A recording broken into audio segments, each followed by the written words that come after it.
आपण करतोय कच्चा कोलार कोफ्ता। खूप टेस्टी रेसिपी आहे ही आणि करायला पण इझी आहे। आजच तुम्ही पितांबरी रुचानाचा गरम मसाला आणून ही रेसिपी नक्की करून बघा। आणि या रेसिपीसाठी लागणार साहित्य आहे टोमॅटोची प्युरी, त्याचबरोबर कच्ची केळे वाफवून त्याला किसून घेतलेलं आहे, बेसन, कांदा, उकडून घेतलेला बटाटा घेतलाय, त्याचबरोबर आलं घेतलेलं आहे, क्रीम आहे, नंतर इथे आपण घेतली कसुरी मेथी, मोहरीचं तेल आहे, नंतर जिरेपूड घेतलेली आहे, हिंग आहे, नंतर वेलची, तेजपान घेतलंय, लिंबू आहे, साखर आहे, जिरे आहेत, धणेपूड, हिरवी मिरची, हळद, तिखट, मीठ आणि आपण घेणार आहोत पितांबरी रुचानाचा गरम मसाला। मंडळी, कांदे जे आहेत करताना थोडेसे आपण मोठे घेतलेले स्लाइसेस।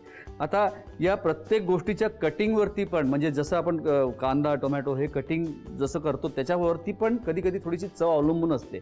खाताना तुम्हाला लागतं ना थोडासा बिर्याणी खाताना फॉर एक्झाम्पल तळलेला कांदा खाताना ते छान लागतं, त्याचबरोबर ग्रेव्हीमध्ये तो परतल्यानंतर त्याची वेगळी चव लागते। तर मी काय केलेलं आहे, इथे कोफ्ते करण्यासाठी आपण कच्ची केळी सगळ्यात आधी उकडून घेतलेली आहेत, उकडल्यानंतर त्याला सोलून नंतर जो मधला भाग आहे त्याला किसून घेतलेला आहे। तर बटाटा आणि कच्च्या केळ्याचे आपण सगळ्यात आधी कोफ्ते करणार आहोत। आणि हे कोफ्ते करण्यासाठी आपण घेऊया याच्यामध्ये बोलमध्ये आपण घेऊया पहिले समान क्वांटिटीमध्ये बटाटा आणि कच्ची केळी। कच्ची केळी आणि बटाटा दोन्ही घेतलाय आपण बोलमध्ये। याच्यात टाकतोय 1.5 चमचा बेसन, हिरवी मिरची बारीक चिरलेली, मीठ, थोडी साखर, धणे जिरेपूड पण याच्यामध्ये टाकणार आहे। जिरेपूड, धणेपूड, याच्यात जाणार आहे लिंबू। हे झाल्यानंतर आपण याला करून घेऊ मिक्स।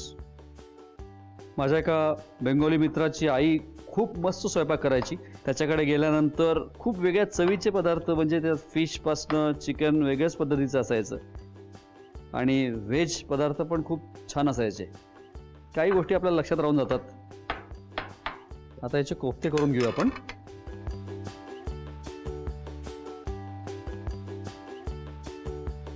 खूप जास्त याच्यामध्ये घटक नाही आहेत पण एकदम टेस्टी लागतात हे कोफ्ते आणि सिंपल घरच्या पद्धतीने याला केलेलं आहे।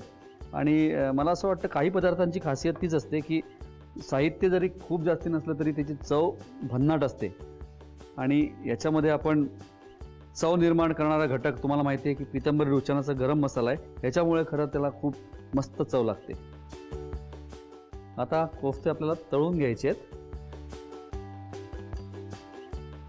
याला टाकतोय गरम तेलामध्ये आणि तांबूस रंग आल्यानंतर त्याला काढून घ्यायचं आहे।